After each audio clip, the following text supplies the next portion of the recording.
अस्सलाम वालेकुम। आप देख रहे हैं बात ये है और मैं हूँ उबैदुल्ला सिद्दीकी। नाजरीन, इंतखाबात का ये मौसम है और इस इंतखाबी मौसम में पाकिस्तान तहरीक इंसाफ मुसलसल मुश्किलात दर मुश्किलात का शिकार है। बानी PTI पर आज तोशाखाना रेफरेंस में फ़र्द जुर्म आयद हुई है तो 190 million pound Al-Qadir trust corruption case में 17 जनवरी को फ़र्द जुर्म आयद होने जा रही है। 12 गवाहान को 11 जनवरी को इस सिलसिले में तलब कर लिया गया है। मामलात मुश्किल इस तरह से भी हैं कि GHQ रावलपिंडी हमला केस में थाना आरे बाजार का जो मुकदमा था उसमें भी बानी PTI की आज गिरफ्तारी डाल दी गई है। शायद ये कवरिंग गिरफ्तारी इसलिए थी कि अगर तोशाखाना और अलकादिर ट्रस्ट करप्शन केस में जो उनकी ज़मानत की दरख्वास्तें थी वो मंजूर हो जाती तो एक और केस में उनकी गिरफ्तारी होनी चाहिए थी, लेकिन दरख्वास्त ज़मानत ही मुस्तरद हो गई। आज का दिन मजमूई तौर पर PTI के लिए थोड़ा मुश्किलात से भरपूर रहा है। मुनस इलाही के दायमी वारंट गिरफ्तारी जारी हो गए हैं। फरागोगी के असासों की तफसीलात सामने आई हैं तो शहजाद अकबर, जुल्फी बुखारी, फरागोगी समेत दीगर जो लोग हैं 190 मिलियन पाउंड करप्शन केस में उनके लिए ये हुक्म जारी हुआ है कि उनकी जायदाद जो है वो ज़ब्त कर ली जाए, उनकी गाड़ियाँ ज़ब्त कर ली जाए, बैंक अकाउंट्स मुंजमद कर दिए जाए। ये मुश्किलात का सिलसिला कहाँ तक जाएगा और ये वो वाली मुश्किल तो नहीं है कि जिसके बाद आसानी आ जाती है, और अगर ये मुसलसल मुश्किल है तो इस मुसलसल मुश्किल का नतीजा क्या निकलेगा। प्रोग्राम के पहले हिस्से में हम यकीनी तौर पर इस पर बात करने जा रहे हैं। वहीं दूसरे हिस्से में हम जो बल्ले का निशान है जिसको लेकर पेशावर हाई कोर्ट और साइमल्टेनियसली कल सुप्रीम कोर्ट ऑफ पाकिस्तान में मामला चल रहा होगा कि पेशावर हाई कोर्ट ने जो बल्ले का निशान वापस लिया, सुप्रीम कोर्ट क्या उसे बहाल करेगा या नहीं करेगा, और पेशावर हाई कोर्ट में जो इस वक्त तक समाअत जारी है उसका क्या नतीजा निकलता है, इस सारे मामले को भी समझेंगे। और बल्ले के निशान के बगैर यानी किसी भी इंतखाबी निशान के बगैर एक सियासी जमात किस तरह से इलेक्शन कंटेस्ट करेगी, उसका प्लान B क्या हो सकता है, और फिर PTI बज़िद क्यों है कि वो इंतखाबी सियासत का हिस्सा होना चाहती है, पार्लियामान का हिस्सा बनना चाहती है, क्या PTI ने अपनी गलतियों से सीख लिया, इसको भी देखेंगे। और फिर वहीं आगे चल के हम बात करेंगे जो जोड़ तोड़ का मौसम है, सीट एडजस्टमेंट के मामलात हैं। पैनल आपके सामने पेश करते हैं। रिजवान रज़ी साहब हमारे साथ मौजूद हैं, सलमान आबिद साहब हमारे साथ मौजूद हैं, मोहम्मद आदिल साहब हमारे साथ मौजूद हैं और बैरिस्टर हसनैन चौधरी साहब हमारे साथ मौजूद हैं। आप तमाम हजरात का बहुत शुक्रिया। आज के दिन मैं आपको और आप मुझे बर्दाश्त करने की कोशिश करेंगे। दादा, आपसे शुरू करते हैं। रिजवान रज़ी साहब, ये जैसे मैंने अपने इब्तदाइये में कहा कि ये वो मुश्किल तो नहीं है जिसके बाद आसानी होती है, या आपकी जो कैलकुलेशन है वो ये बताती है कि ये मुश्किल मुसलसल है और ये जाएगी कहीं नहीं?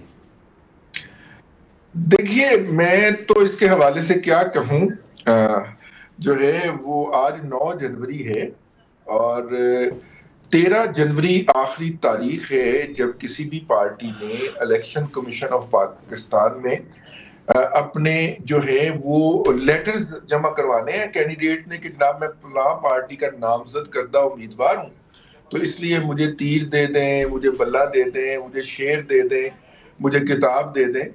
तो 4 दिन के अंदर ये जंग होनी है अगर हम इसको यूं देख पाए तो। अच्छा, इसके ये तो खैर हम दूसरे सेगमेंट में करते हैं। आज के दिन जो है वो एक खबर थोड़ी कुछ व्लॉगर्स ने कि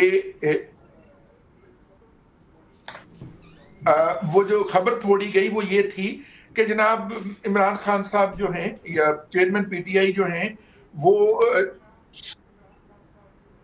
समात भाई ये आवाजें मुझे आ रही है, जरा बंद करें, ठीक है? बंद करवाते हैं। अगर अगर अगर यही राय जसूल है आवाजें बंद करवाने का, अभी हम करवाते हैं। रज़ी साहब, आप प्लीज बात कंटिन्यू करें।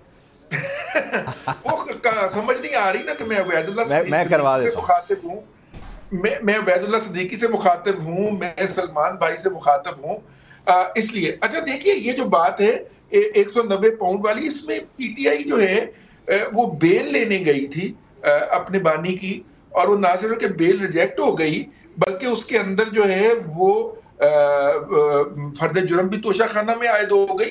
तो काफी ज्यादा मुश्किल वक्त रहा है। इसका मतलब ये है कि वो जो इलेक्शन तक एक खास हालत में PTI को लेके जाना है 9 मई के नतीजे के अंदर, उसकी तरफ बड़ी तेजी के साथ कदम बढ़ना शुरू हो गए हैं। और 4 दिन अगले बहुत क्रूशियल हैं।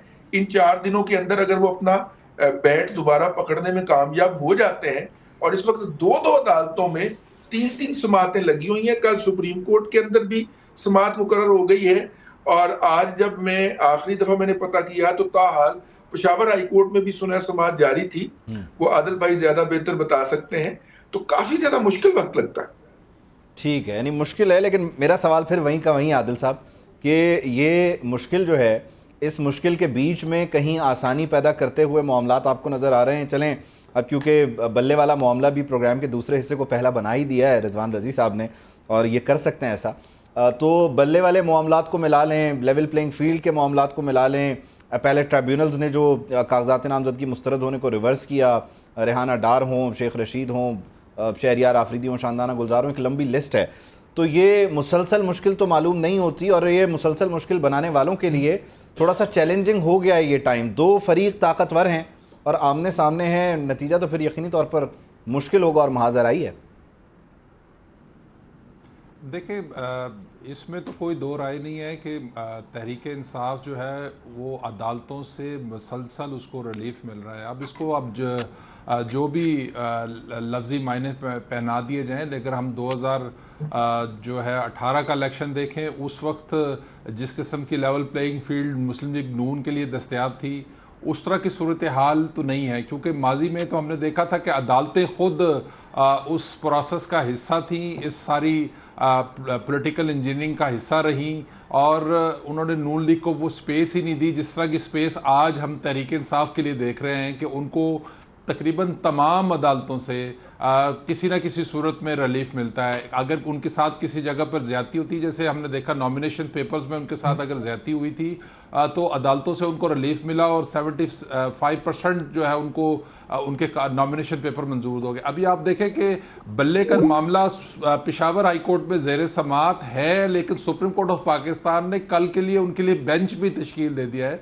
कि अगर आपको वहां से रिलीफ मिले ना मिले, हम आपके लिए बैठे हैं, हम आपको जो भी कल आज जो भी पेशावर हाई कोर्ट से फैसला हो तो, और इसके बाद मामला सुप्रीम कोर्ट में जाएगा। लेकिन हमने इसके अलावा भी बहुत सारे मामलात में देखा है जहां तहरीक इंसाफ के खिलाफ मुकदमात हुए लेकिन उनको रिलीफ मिलता रहा। तो मैं तो इस सारे सिनेरियो के अंदर जो सबसे इम्पोर्टेंट फैक्टर है वो ये है कि तहरीक इंसाफ मुश्किल में ज़रूर है, लेकिन उनको अदालती रिलीफ जो है वो किसी न किसी सूरत में मिल रहा है। हाँ, अब आगे 8 फरवरी का जो इलेक्शन है उसमें उनके लिए किस तरह की सूरत हाल होगी, उसमें यकीनी तौर पर इलेक्शन जो है वो एक साइंस है, और तहरीक इंसाफ की जो कमांड इस तरफ जिन लोगों के हाथ में है, यकीनी तौर पर उनकी ग्रिप तहरीक इंसाफ में उस तरह नहीं है जिस तरह बानी चेयरमैन की थी। तो ये एक तरफ उनको रिलीफ इनके साथ ज्यादती भी हो रही हो और दूसरी तरफ उनको रिलीफ भी मिल रहा हो, लेकिन पॉलिटिकल मामलात में जो है वो चीज़ें उनके लिए क्या होगी या उस दिन 8 फरवरी को क्या सूरत हाल होगी, तो 8 फरवरी को पता चलेगा। अब देखें ना,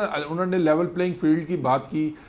लेवल प्लेइंग फील्ड जो है वो सुप्रीम कोर्ट में आज जो है वो एक रिपोर्ट जमा करवाई गई जिसके मुताबिक जो है इलेक्शन कमीशन ने भी जो है वो 300 समथिंग सफ़ात पर मुश्तमिल और चीफ सेक्रेटरी पंजाब ने भी एक रिपोर्ट जमा कराई है। उसमें भी जो जवाब जो है वो ताख़ीर की है तहरीक इंसाफ ने की है, और वो अभी तक उसको आइडेंटिफाई नहीं कर सके कि उनको कहाँ पे किस जगह पर उनके साथ जो है वो ज्यादती हो रही है। तो वो मैं तो सिर्फ ये कहना चाह रहा हूँ कि एक तरफ अदालतें जो हैं वो माजी वाली अदालतें इस वक्त तक तो नहीं है, तहरीक इंसाफ रिलीफ ले रही है। इलेक्शन में उनको इलेक्शन तक उनको किस हद तक रिलीफ मिलता है ये तो आने वाला वक्त बताएगा। दूसरी चीज ये है कि इमरान खान के लिए यकीनी तौर पर रास्ता इतना क्लियर नहीं है, उनके लिए मुश्किलात हैं, उनको उनके केस प्रोसेस में है, वो प्रोसेस कब कंप्लीट होता है, उनको सज़ा। अब जैसे तोशा खाना में भी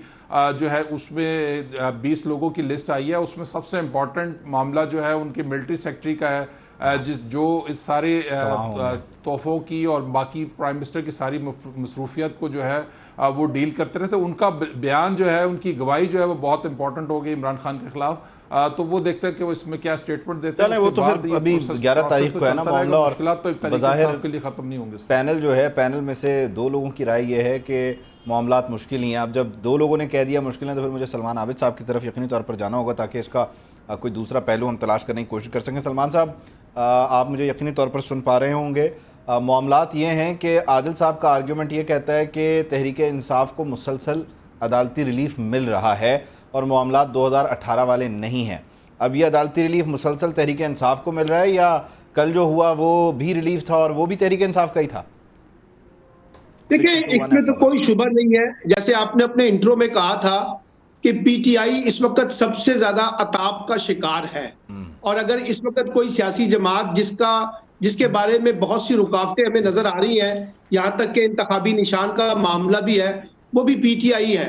लेकिन मैंने आपको पहले भी कहा था कि अगर उनको रिलीफ मिलना है तो वो निगरान हुकूमत की तरफ से तो नहीं मिलना, वो तो रिलीफ अगर उनको मिलेगा तो वो आपको आला अदालतों से ही मिल सकेगा, चाहे वो सूबाई अदालतें हों और चाहे वो आपकी सुप्रीम कोर्ट हो।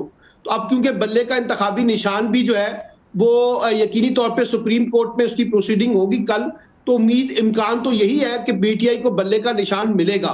और जो उनके उम्मीदवार जिनके आरोज ने कागजात मुस्तरद कर दिए थे, उनमें से भी बेशतर लोगों के कागजात कबूल हुए हैं और वो भी अदालतों के जरिए ही हो रहे हैं ना।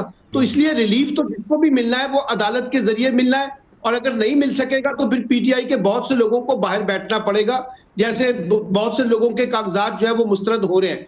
लेकिन असल सवाल ये है कि हम जिस किस्म का ये इलेक्शन करवा रहे हैं, इस इलेक्शन के नतीजे में हम किस तरह का नतीजा चाह रहे हैं। यानी पाकिस्तान को इस वक्त जिस किस्म की एक इलेक्टोरियल स्टेबिलिटी चाहिए और पॉलिटिकल स्टेबिलिटी चाहिए, इकोनॉमिक स्टेबिलिटी चाहिए, उस पर तो बहुत से सवालात लग रहे हैं ना। और वो मैं तो नहीं कह रहा, यानी जितनी भी रिपोर्ट्स आ रही हैं सब इसी बात की तरफ इशारा कर रहे हैं कि हम पोलराइजेशन की तरफ बढ़ रहे हैं। हमारे यहाँ इंतखाबात मसले का हल बनने की बजाय मसले के बिगाड़ की तरफ बढ़ रहे होते हैं, और पहले भी ऐसे ही होता रहा है, ये कोई नया इंतखाब तो नहीं है।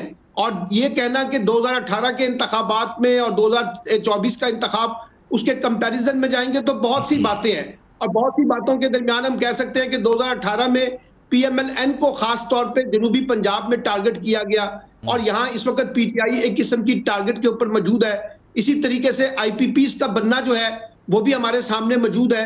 जिस तरह से वहां साउथ पंजाब का ग्रुप बना था, तो यहाँ पर भी आईपीपीस का ग्रुप बन गया है, उधर पीटीआई पार्लियामेंटेरियन के ग्रुप बन गए हैं। तो ये चीजें तो हमारे यहाँ प्री पोल रिगिंग, मैंने कल भी कहा था, ये हर इंतखाबात का एक खासा रहता है कि हम किसी की हिमायत में और किसी की मुखालफत में अलायंसेस भी बनाते हैं, सीट एडजस्टमेंट भी होती हैं, लोग टूट के भी आ जाते हैं, और वो जो हमारे यहाँ इलेक्टेबल्स हैं वो फिर उस जमात का रुख करते हैं जहां सबसे ज्यादा बहार आई होती है।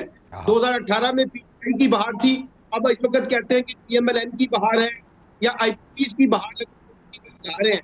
कि हम इलेक्शन के कॉन्टेक्स्ट में जा रहे हैं, उसमें पॉलिटिकल स्टेबिलिटी का सवाल बहरहाल बदस्तूर कायम रहेगा, और ये डिपेंड करता है कि फिर इलेक्शन के जो नताइज आते हैं वो किस तरह के नताइज होंगे, कौन उसको कबूल करता है, कौन उसको कबूल नहीं करता। और इलेक्शन के बाद का जो सिनेरियो बनेगा उसमें जो सबसे इंपॉर्टेंट पॉइंट है कि क्या आप एक मजबूत हुकूमत की तरफ जा रहे हैं या एक कोलेशन टाइप, कमजोर टाइप हुकूमत बनेगी जो चंद वोटों की बुनियाद पर खड़ी होगी। अगर ऐसा होता है तो इसका मतलब है कि फिर आपकी पॉलिटिकल स्टेबिलिटी पे मजीद क्वेश्चन मार्क लगेंगे। और ये बात नवाज शरीफ साहब ने भी की है कि अगर पॉलिटिकल गवर्नमेंट मजबूत नहीं होंगी तो फिर कौमी मसाइल का जो इहाता है या उनका हल जो है वो इतना आसान नहीं होगा, क्योंकि हमने कोलेशन गवर्नमेंट के तजर्बे देख लिए हैं। कोलेशन गवर्नमेंट में सिवाय सियासी ब्लैकमेलिंग के अलावा और खास तौर पे जो छोटे ग्रुप्स मुख्तलिफ सूबों से आते हैं, ये सियासी तौर पर सियासी कुत्तों को इस्तेमाल करते हैं। लेकिन ये जो आपने सवालात पेश किए कि इंतखाबात के नतीजे में कैसी पार्लियामान होगी, हंग पार्लियामेंट होगी, इससे पहले का एक सवाल है जो डेफिनेटली आप भी भाभी के साथ डिस्कस कर रहे होंगे, और मुझे भी ये कहा गया कि मैं भी घर पे बेगम से ही बात करूं कि इंतखाबात हो भी रहे हैं या नहीं हो रहे। तो खैर बैरिस्टर साहब को भी अब इंगेज कर लेते हैं, मामलात इनके घर तक पहुँच ही गए। तो बैरिस्टर साहब, I hope you are listening.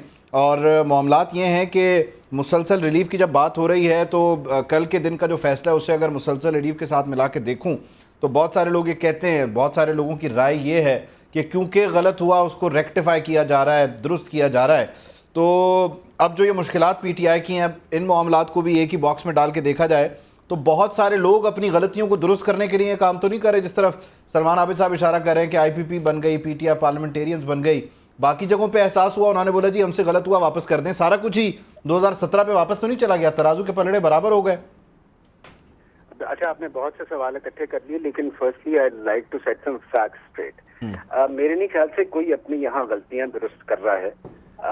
बात समझने वाली है कि मैं सिर्फ थोड़ी सी हिस्ट्री दे दूं कि पीटीआई के साथ जो ये बल्ले बल्ले निशान की कंट्रोवर्सी है ये है क्या।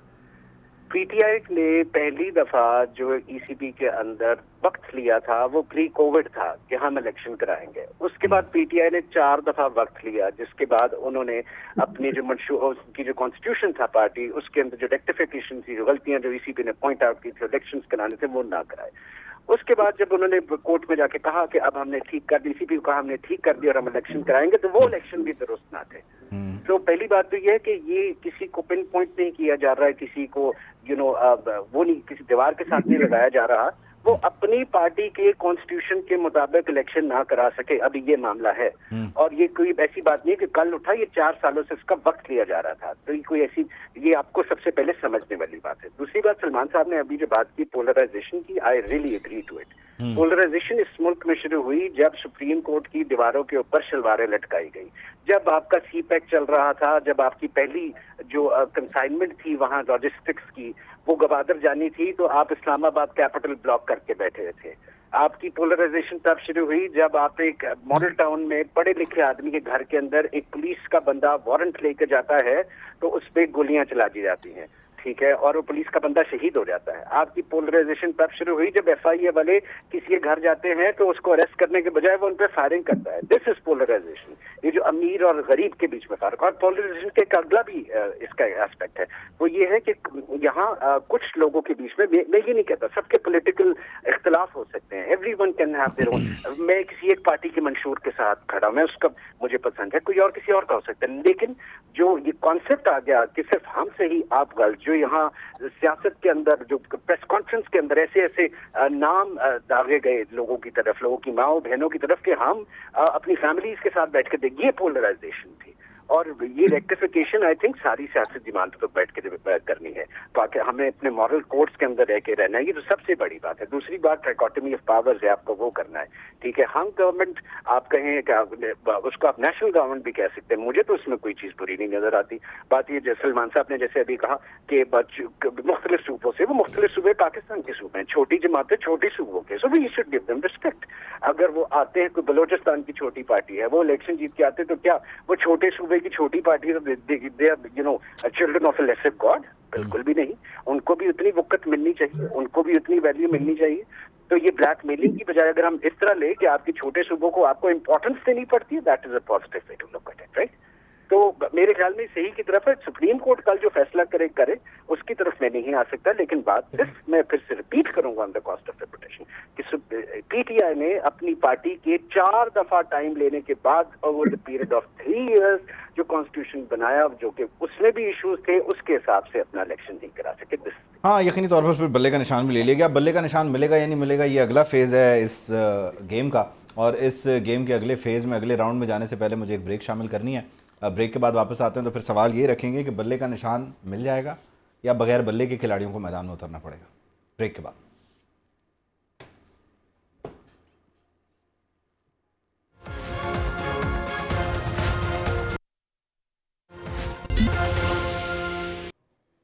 वेलकम बैक टू बात ये है, और पैनल के सामने अब हम यकीनी तौर पर मामलात को लेकर जाने वाले हैं बल्ले के निशान से मुताल्लिक़ा।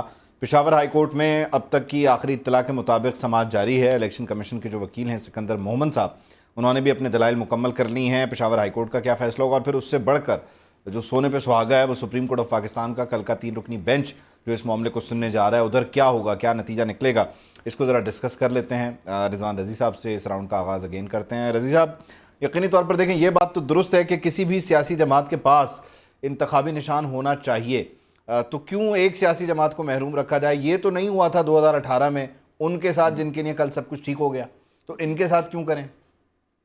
देखिए, अभी ब्रेक से पहले अपना चौधरी साहब ने, बैरिस्टर स्नैन ने ये बता दिया कि ये जो सूरत हाल यहाँ तक पहुंची है, इसका बायस जो है वो खुद है, और पार्टी की क़यादत को अपने मुंह के ऊपर जो है वो थप्पड़ मारने चाहिए। लेकिन इस पार्टी की तारीख के अंदर 2 इलेक्शन हुए, और दोनों में जिस तरह होता है ना कि कोई नामवर खातून और साहब की शादी हो तो निकाह खां जो है वो फौत हो जाया करता है, मतलब कि नामवर के ऊपर नजर रहनी चाहिए आपकी।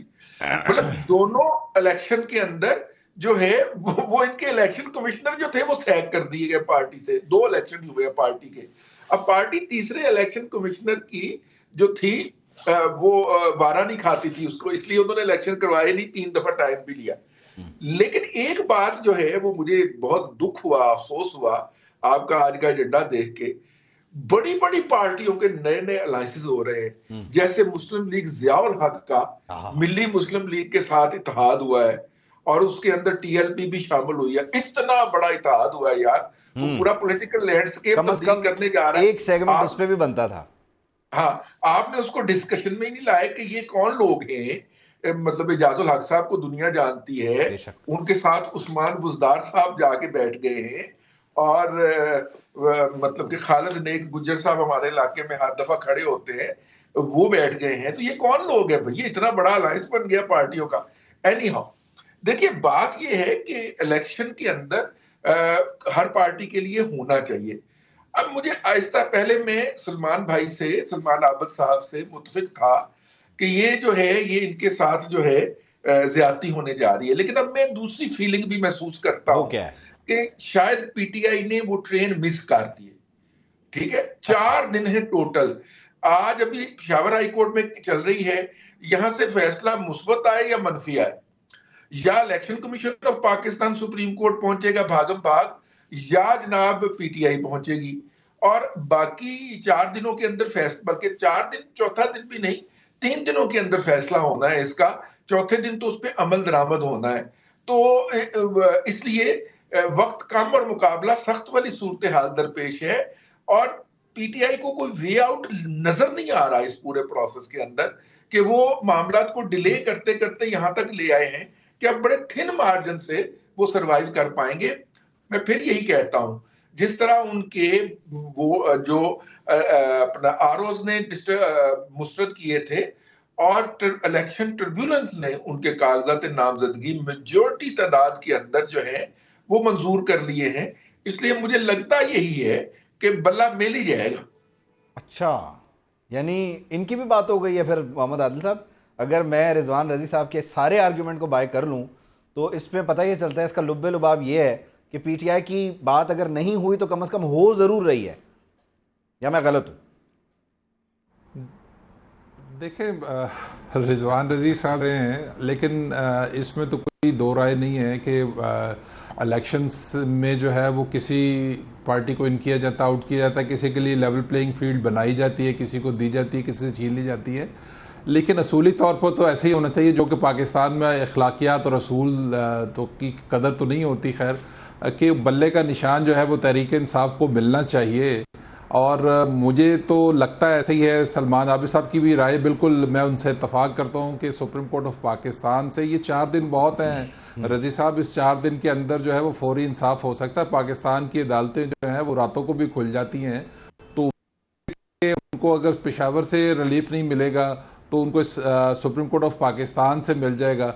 अब बाकी जो उनकी इसके अलावा क्या स्ट्रेटजी है, ये तो अभी तक जाहिर सी बात है उन्होंने डिस्क्लोज नहीं की। और यकीनी तौर पर उन्होंने किसी छोटी जमात अगर उनको नाकाम होती है तहरीक इंसाफ बल्ले, तो वो किसी जमात के निशान पर यकीनी तौर पर इलेक्शन तमाम उम्मीदवार लाट हो। तो ये उनकी स्ट्रेटजी का हिस्सा है। वो इसमें किस हद तक कामयाब होते हैं, किस हद तक कामयाब नहीं होते, ये तो अभी आने वाले चंद घंटे जो है 1 से 2 दिन रह गए हैं, उसमें पर अंदाज़ा हो जाएगा।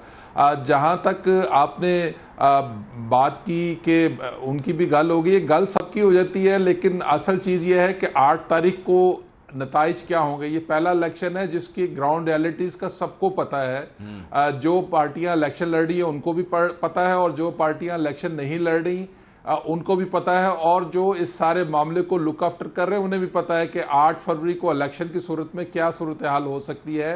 तो अपनी अपनी स्ट्रेटजी है, अपनी अपनी हिकमत अमली है। देखते हैं कि कौन किस पर हावी होता है, किस तरह से अपनी ख्वाहिशात और अपने स्ट्रेटजी पर अमल दरामद करवा सकता है। ये तो 8 फरवरी अगर इलेक्शन जिसके ऊपर अभी तक काले बादल जो है वो किसी न किसी सूरत में मंडला रहे हैं, वो 8 फरवरी को ही अंदाज़ा होगा पोलिंग रहे वाले दिन के क्या नताइज निकलते हैं, और उसके बाद क्या जो है वो अगर जो है एक मुत्तफ़िका हुकूमत जिसे नेशनल गवर्नमेंट कह लें, या जिस तरह की भी हुकूमत जो है वो 8 फरवरी की नताइज की सूरत में बनती है, ये तो पता चलेगा उस वक्त। लेकिन ज़रूरी तो यही है कि एक ऐसी हुकूमत हो जो पाकिस्तान के मसाइल को हल कर सके, क्योंकि जब तक आपके पास डिसीजन ऑफ पावर नहीं होगी, आपके पास फैसला साजी का इख्तियार नहीं होगा, आप पाकिस्तान को इस मौजूदा हालात से नहीं निकाल सकते।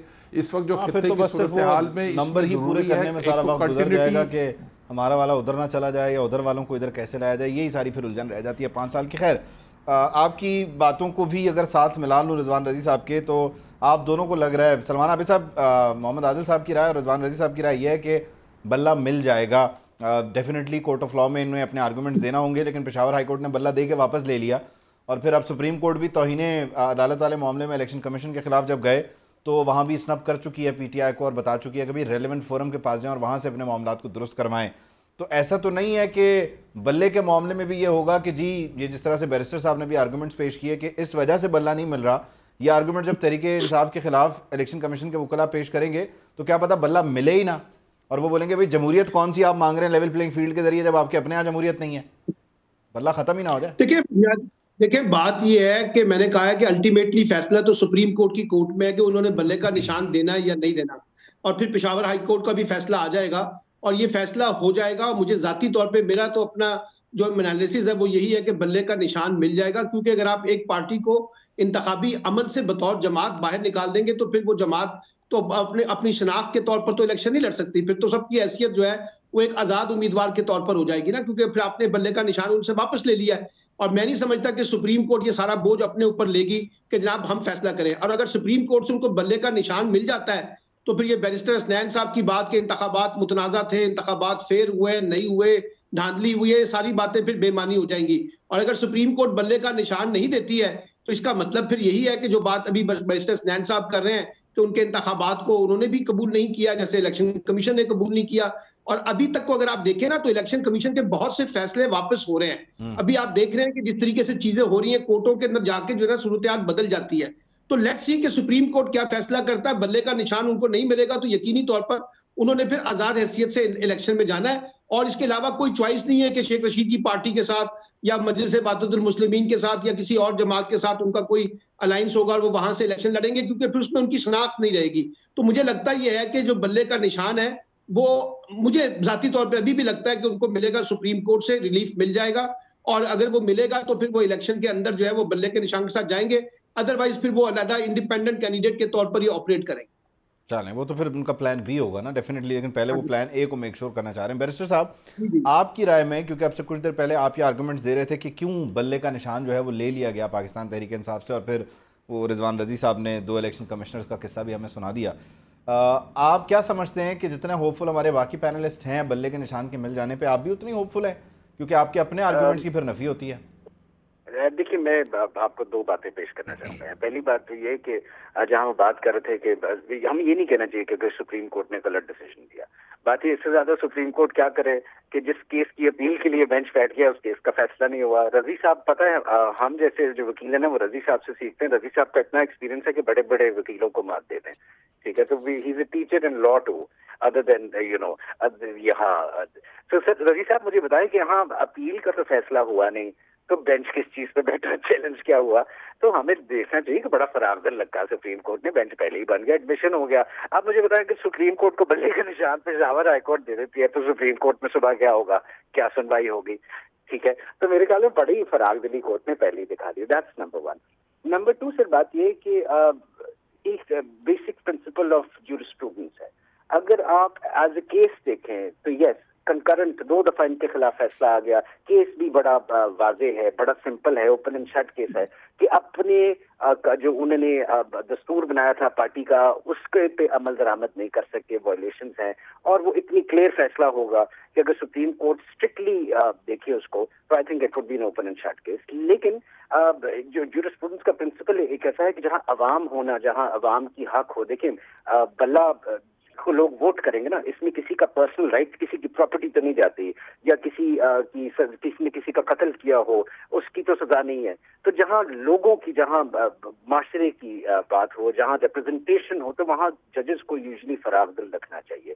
डेमोक्रेटिक प्रोसेस के अंदर अगर उनसे भी गलतियां कताइयां हो भी गई हैं तो but if the people want to vote for PTI, if people want to vote for Balla, then they, जितनी भी छोटी मोटी मुश्किलें हैं, कि आपने इस चीज को कवर नहीं किया, आपने अपने उस पॉइंट टॉस को कवर नहीं किया, तो वो फरागदिली दिखानी चाहिए। बट येट दिस डिसीजन कि क्या वो फरागदिल होंगे या वो एज पर लॉ चलेंगे, वो भी सुप्रीम कोर्ट का डिसीजन है। लेकिन सुप्रीम कोर्ट से पहले पेशावर हाई कोर्ट का डिसीजन है। तो मेरे ख्याल में लेट्स से पेशावर हाईकोर्ट ये ना हो कि सुबह जाके वो वापस लेने के सर सक्सेस हो गई, हम आपके पास गलती से पहले आ गए, वो हमारा नीचे से ही काम हो गया। मैंने पहले कभी एक्चुअली देखा नहीं ये नहीं, इसमें बैरिस्टर साहब ऐसे तो नहीं, एक बिल्कुल बेसिक सा सवाल है, आप जाहिर है बेहतर गाइड कर सकेंगे। सिंगल बेंच का फैसला बल्ले की बहाली का डिविजनल बेंच ने पहली समात में उसे खत्म किया और फिर समात को आगे ले गए, तो वो उस स्टे खत्म किया ना, हाँ, वो स्टे खत्म करने के खिलाफ गए ना सर। स्टे इंटरिम जजमेंट के खिलाफ, आपको रजी साहब अगेन मेरे उस्ताद बैठे हैं, इंटरिम जजमेंट के खिलाफ जो है ना वो अपील लाई नहीं करती, अपील लाई फाइनल फैसले के खिलाफ करती है। तो फिर इस पे रजिस्ट्रार ऑफिस से एतराज क्यों नहीं आया सुप्रीम कोर्ट की? इस चीज का जवाब मैं दूंगा तो कंटेंट लग जाएगा। मैंने सुबह पेश भी होना रजी साहब से आपसे। रजी साहब, ये अगर मामलात इतने मुश्किल हैं जिन्हें आसान किया जा रहा है, तो फिर वो रजिस्ट्रार ऑफिस तो बड़ा बुनियादी से एतराज लग जाता है कि जी let the high court decide. भाई बात ये है कि आप एक अपील लेके जाते हैं, कि आप एक पिटीशन लेके जाते हैं, उसके अंदर आप एक हतमी रिलीफ मांगते हैं अदालत से। हाँ, अदालत पहले ही दिन मुखालफ को नोटिस किए बगैर जो है, रजिस्ट्रार ने तो रूटीन के अंदर वो दरखास्त फिक्स की ना समात के लिए, लेकिन अदालत पहले ही दिन कुछ नहीं देखती, मुद्दालय को नोटिस भी जारी नहीं करती और हतमी रिलीफ देकर रुखसत कर देती है कि ये बल्ला आपका हुआ। जिस तरह वो गाना था ना, ये दिल आपका हुआ, तो ये बल्ला आपका हुआ। तो जब हतमी रिलीफ हो जाए तो सुप्रीम कोर्ट की जजमेंट मौजूद है कि जो हतमी रिलीफ अगर अदालत इंटरिम रिलीफ में दे देती है तो फिर अपील लाए कर जाती है। तो चूंकि पेशावर हाई कोर्ट ने हतमी अपील वो रिलीफ दे दिया था, तो इसलिए उसके खिलाफ जो है वो इलेक्शन कमीशन ने अपील फाइल की कि जनाब ये तो जो आखिर में इनको मिलना चाहिए था वो एडवांस में मिल गया, तो इसलिए ये आप जो है वो हमारी अपील सुन लीजिए। रजी साहब, मैं इसमें आप छोटी सी अपना पॉइंट दूं। मेरा ख्याल ये कि अगर ऐसा होता ना कि अगर पेशावर हाई कोर्ट इसकी डेट जो है वो 19 फरवरी डाल देती तो फिर तो हम उसको हतमी रिलीफ कहते, लेकिन अगर उन्होंने तो अगली डिविजनल बेंच की समाप्त तक के लिए रिलीफ दिया था। हाँ, तो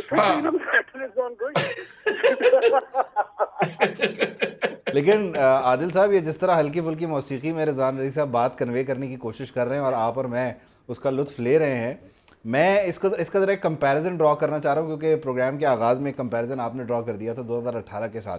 18 में तो आपको, मुझे, हम सबको ये यकीन था, पता था अंदाज़ित, मतलब 16 ऑनवर्ड, 16-17 में हमें ये पता था कि ये इधर गया है और इसका ये फ़ैसला है। अब क्या हो गया ऐसा कि मामलात इतने उलझे हुए हैं कि इतनी अनप्रेडिक्टेबिलिटी है, कुछ समझ ही नहीं आ रहा, मर्जी, मंशा, ख्वाहिश एक तरफ हो रही है और फिर आप जैसे लोग कह रहे हैं मुसलसल रिलीफ भी मिल रहा है। ये कुछ काबिल हजम नहीं है बात। देखिए, जो सुप्रीम कोर्ट में जजेस हजरात बैठे हुए हैं, वो उनको अपनी भी क्रेडिबिलिटी का बड़ा ख्याल है और अपने इदारे की क्रेडिबिलिटी का। माजी में हमने देखा कि वो वक्त और हालात के मुताबिक फैसले भी होते थे, बेंच भी बनते थे और फिर वो एक केस में अपने ही फैसले के खिलाफ जो है वो फैसला भी देते रहे। आता बंदयाल साहब के कई फैसले ऐसे हैं जो उन्होंने अपने फैसले के खिलाफ बाद में लिखे।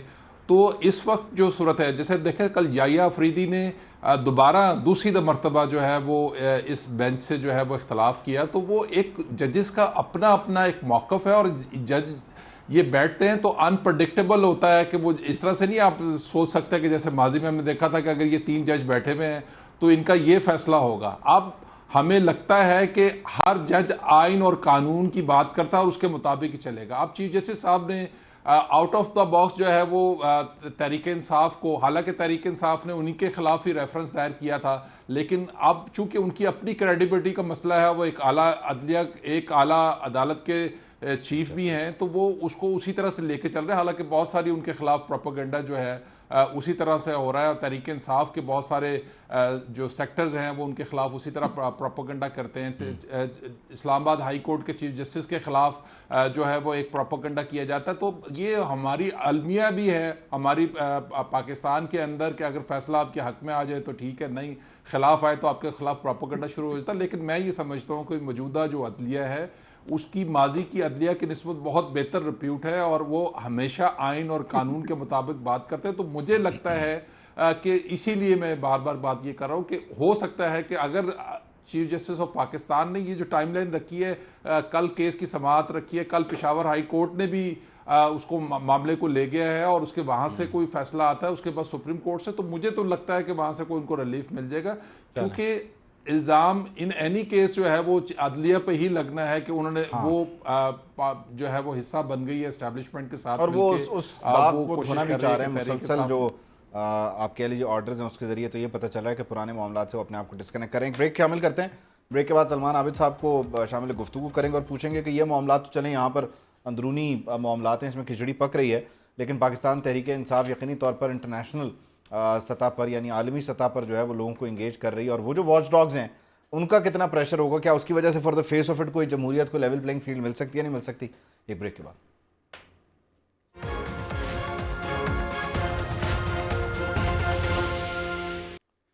Welcome back. सलमान आबिद साहब, आपकी तरफ वही सवाल लेकर आते हैं कि यकीनी तौर पर यहाँ हालात मुश्किल भी हैं, परेशानियाँ भी हैं, लेकिन वहीं साथ ही साथ ये खबरें भी आती हैं कि लॉबिंग के लिए फ़र्म्स भी हायर कर ली गई हैं, बाकी भी जो सहाफ़ी हैं उनको भी इंगेज किया जाता है ताकि वो भी सवाल जवाब के ज़रिए मामलात को लेकर चलें। फिर खैर इकॉनमिस्ट भी है, उसका फोरम भी इस्तेमाल हो जाता है।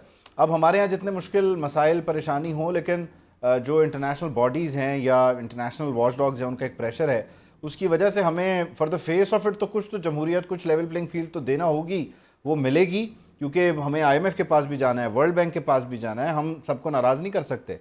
तो कुछ है इस प्रेशर में भी कुछ मिल सकता है?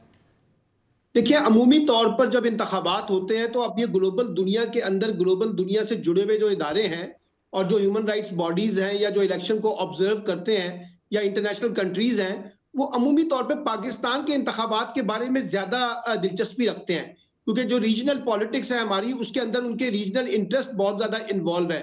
अभी हमारे सामने बांग्लादेश का इंतखाब हुआ है, अगरचे अमेरिका और बरतानिया ने उस पर अपनी सीरियस रिजर्वेशन शो की है, लेकिन शायद बांग्लादेश का इंतखाब आलमी दुनिया के लिए इतना बड़ा मसला ना हो जितना पाकिस्तान के इंतखाबात जो है उनके बारे में दुनिया में ज्यादा लिखा भी जाता है, बोला भी जाता है, पढ़ा भी जाता है, और बाकायदा उसके ऊपर लोगों की नजरें भी होती हैं। इसलिए ये सवालात तो उठते हैं। अभी आपने देखा कल जो है अमेरिकन सफीर जो है वो अपना बिलावल भुट्टो साहब से मिले हैं, और उसके बाद जो बरतानवी हाई कमिश्नर हैं वो अपना मिली हैं नवाज शरीफ साहब के साथ, तो उन्होंने भी एक लेवल प्लेइंग फील्ड और सब लोगों को साथ लेकर चलने की बात की है। अच्छा, ये अमूमी तौर पर इंटरनेशनल जितने भी इदारे होते हैं वही इसी तरह की गुफ्तगू करते हैं कि जनाब हम पाकिस्तान में शफाफ इंतखाब देखना चाहते हैं, लेकिन अब इसका अमली नतीजा कैसे निकलता और कैसे नहीं निकलता, ये कोई पहला इंतखाब तो नहीं हो रहा। मादी में भी यही इंटरनेशनल कुव्वतें इसी तरह की बातें करती थी, लेवल प्लेइंग फील्ड की, शफाफ इलेक्शन की, आजादाना बुनियादों पर, लेकिन हमने तो अपने इंतखाबात की तारीख देख ली है। हमारे यहाँ तो इंतखाबात की शफाफियत हमेशा से मुतनाज़ा रही है ना। आप जिस भी इलेक्शन को उठा के देखेंगे उसका एक ट्रैक रिकॉर्ड है जिसके ऊपर वो मुतनाज़ा इलेक्शन के तौर पे देखे जाते हैं। तो इसलिए मैं ये नहीं समझता कि बहुत ज्यादा कोई प्रेशर जो है इंटरनेशनल दुनिया से जो आएगा उसका कोई बहुत बड़ा लार्जर इम्पैक्ट होगा। ये पाकिस्तान के अंदर चीजें तय होती हैं। जैसे अभी आदिल साहब कह रहे थे कि हम पहले से एक अरेंजमेंट तय कर लेते हैं कि किसकी हिमायत में खड़ा होना है और किसकी मुखालफत में खड़ा होना है, उसी सिनेरियो को बुनियाद बनाकर फिर हमारा इलेक्शन सिनेरियो जो है वो डेवलप होता है। और बाद औक़ात हमें इलेक्शन से पहले पता चल जाता है कि कौन सी पार्टी किंग पार्टी है, किस पार्टी को जो है ना लोग जो है वो इलेक्टेबल्स किस तरफ जाएंगे। उसी इशारों की बुनियाद के ऊपर ही हमें नक्शा खींचना आसान हो जाता है कि अगली हुकूमत किसकी बनने वाली है, और इशारे भी मिल जाते हैं कि यही है वो जो हमारा इस दफा का इक्तदार का घोड़ा, और उसी के ऊपर लेके चलते हैं। तो मैं समझता हूँ इंटरनेशनल दुनिया सवालात उठा सकती है, लेकिन बहुत जो अमली इकदाम होने हैं वो पाकिस्तान के अंदर होने हैं, और पाकिस्तान के अंदर जो इलेक्शन कमीशन है, निगरान हुकूमत है, अदारे हैं, अदालतें हैं, और जो हमारा इलेक्टोरल पॉलिटिक्स का सिनेरियो है, उसी के अंदर ही मेजर फैसला होगा। ठीक है, यानी घर की बात घर में ही रहेगी। बैरिस्टर साहब, अब आपकी तरफ यही मामला ज़रा मुख्तलिफ पहलू से, हम बार बार कह रहे हैं कि रिलीफ इधर से मिलेगा, सुप्रीम कोर्ट से मिलेगा या अदालतों के ज़रिए मिलेगा, इंसाफ अगर होना होगा हो जाएगा, लेकिन वहीं साथ ही साथ PTI जो है वो आप कह लीजिए कि नॉन कन्वेंशनल जो तरीके हैं उनको भी नहीं छोड़ रही है। तो हर वो जगह जहाँ से उन्हें लगता है कि हल्की सी आवाज़ भी आती है उधर भी वो जा रहे हैं।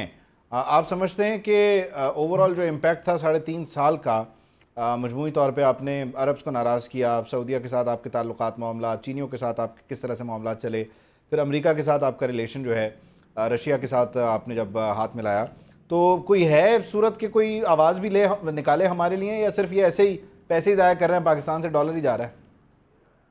सर मुझे आपका क्वेश्चन, आप बीच में आपकी आवाज़ कट गई, जितनी कम अगेन। ये जो लॉबिंग फर्म्स हैं या दुनिया को एंगेज करने की तहरीक इंसाफ की कोशिश है, डू यू थिंक कि ये फ्रूटफुल होगी, या ये सिर्फ और सिर्फ जो है वो एक दीवाने का ख्वाब है? इसमें मुहावरा एक और भी था, लेकिन चले दीवाने का ख्वाब कर लें। सारी दुनिया में हायर होती है। नहीं, लेकिन मैं ये पूछ रहा हूँ कि वेस्ट में फिर अरब के यहाँ ये एक मौजूद है क्वेश्चन, ये एक ख्याल मौजूद है कि हाँ ठीक है ये भी हो सकता है, या उन्होंने इस पे पूरी की पूरी रेड लाइन लगा दी है कि अब ये नहीं? Red line towards what sir? क्या कह रहे हैं बैरिस्टर साहब, आपकी आवाज़ कट रही है। Red line towards what? आपके क्वेश्चन मुझे समझ नहीं आ रही। मैं ये पूछ रहा हूँ कि दुनिया हम एक आर्ग्यूमेंट हमारे यहाँ चलता है ना कि इंटरनेशनल लॉबीज़ का बड़ा इन्फ्लुएंस है, तो इंटरनेशनल लॉबीज़ के यहाँ कोई सिंपैथी है या ख़त्म हो गई उन साहब के लिए जो इस वक्त अडयाला जेल में है? इंटरनेशनल लॉबीज की सिंपैथी तो कभी खत्म नहीं होती। इंटरनेशनल लॉबीज की sympathies toward certain set of parties खत्म हो सकती हैं। हाँ। ठीक है जी। और हम क्यों उन चीजों में actually as a nation we believe in conspiracy theories. Why can't we go on the face value that this was the last government of the first government ever. पहली दफा कोई ऐसा हुआ है कि हुकूमत डेमोक्रेटिक वे से उतारी गई है जिसको हुकूमत पार्लियामान ने ही उतारा हो। ठीक है, अगर हम कॉन्स्पिरेसी थ्योरी से बाहर निकल आए, ठीक है, अगर एक पार्टी को वोट नहीं पड़ता तो हम ये क्यों सोचते हैं कि उसके अंदर कोई थर्ड फैक्टर आया? ठीक है, तो हम why can't be go for the positive. आपको ऐसे तो नहीं हो सकता ना कि जून के महीने में आरओ कहे आके बयान देकर धुंध पड़ गई जो कि पहले हुआ। ठीक है, तो हमने तो जून में भी धुंधें देखी हैं।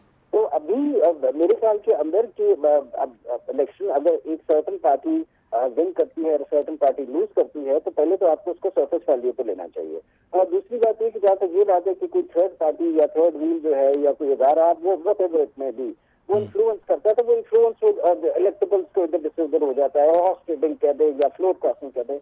तो सर उसका हल एक ही है, आज सारे सियासतदान बैठ के ये अहद कर ले कि हमने जो है किसी तीसरे का सहारा लेकर इस मुल्क की डेमोक्रेसी नहीं चलानी तो वो नहीं चलेगी।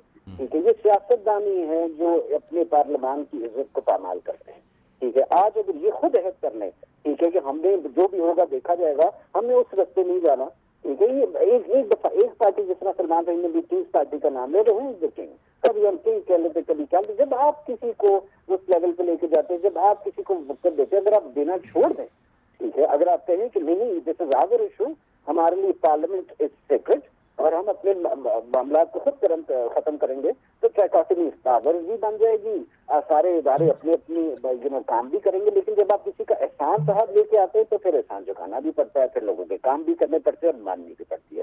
तो हल सिर्फ सियासतदानों के पास ही है। अगर हमारे सियासतदान थोड़े से अपनी पार्लियामान की तरफ हो जाए तो रिस्पेक्ट करना शुरू करते हैं। चलें जी, हल जो है वो सिर्फ और सिर्फ सियासतदान है।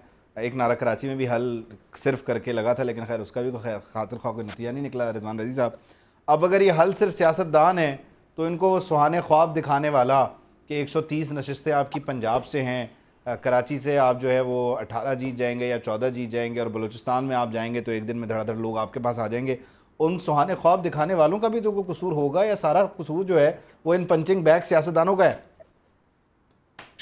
हाल सिर्फ जमात इस्लामी, आपने ये कहना था, आप नहीं, मैं ये नहीं कह सकता। मैं एंडोर्समेंट के पैसे चार्ज करता हूँ रिजवान रज़ी साहब। हाँ, बस मुझे नहीं मिलते तो इसलिए मैंने कहा कि मुफ्त में जमात इस्लामी को भी मदद दे देना चाहिए। देखिए, अभी आपने इंटरनेशनल जो है वो सिनेरियो की बात की है, तो मैं सिर्फ एक बात आपके जहन में लाना चाह रहा हूँ। हमने 2 मार्शल्लाह अपनी शऊरी आंख से देखे। ज़ियाउल हक साहब का मार्शल्लाह आया और उसके बाद जो है वो इंटरनेशनली पाकिस्तान के ऊपर पाबंदियां लग गई। पाकिस्तान मुख्तलिफ फोरम्स के ऊपर जो था वो निकू होके बैठ गया। फिर जो ज़ियाउल हक साहब थे उनके मार्शल्लाह को अदालतों ने एंडोर्समेंट दे दी, और जैसे ही अदालतों ने एंडोर्समेंट दी, इंटरनेशनल फोरम्स का, इंटरनेशनल बॉडीज का ज़ियाउल हक साहब की हुकूमत के साथ रवैया बदलना शुरू हो गया। और वो रवैया बदलने का ही नतीजा था, और फिर रशिया जो था वो अफगानिस्तान में आ गया और वेस्ट को ज़ियाउल हक साहब की खिदमात की जरूरत पड़ गई, और यही लीवरेज लेके उन्होंने एक पहले मुंतखब वजीर आजम को फांसी के ऊपर लटका दिया। फिर अगर हम देखें तो 9/11 से पहले और 12 अक्टूबर के बाद, 12 अक्टूबर 99 के बाद जो है वो मुशर्रफ साहब एक लेम डक थे।